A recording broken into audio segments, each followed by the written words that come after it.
Hello tout le monde, j'espère que vous allez bien. Alors اليوم جبت لكم لا روسيت تاع ميك شيك او بيستاش.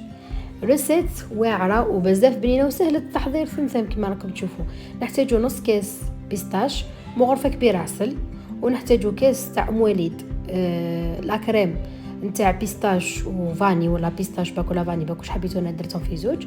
نحتاجو مغرفه كبيره تاع شوكولا تختيني بذوق البوينو، ونحتاجو شوكولا دبي وكاس ونص حليب يكون بارد. نميكسوهم كامل بالبلا ميكسور ولا بالروبو تاع الجو، ومن بعد نهزو هنا العسل درتهم في الكيسين كيما راكم تشوفوا زينتهم.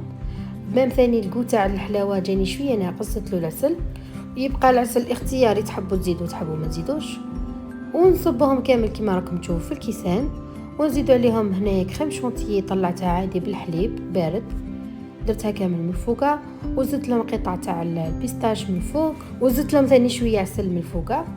وهذه هي الوصفه تاعنا تاع نهار اليوم. نتمنى انها تكون نالت اعجابكم. ما تنسوش تابوني وتلايكي وتشيريو هذا لا فيديو وتخليو لي كومونتير شباب كيما نتوما زينين. نتلاقاو ان شاء الله في فيديو جديده ومع روسيت جديده ان شاء الله. دمتم في رعايه الله وحفظه، والسلام عليكم ورحمه الله تعالى وبركاته.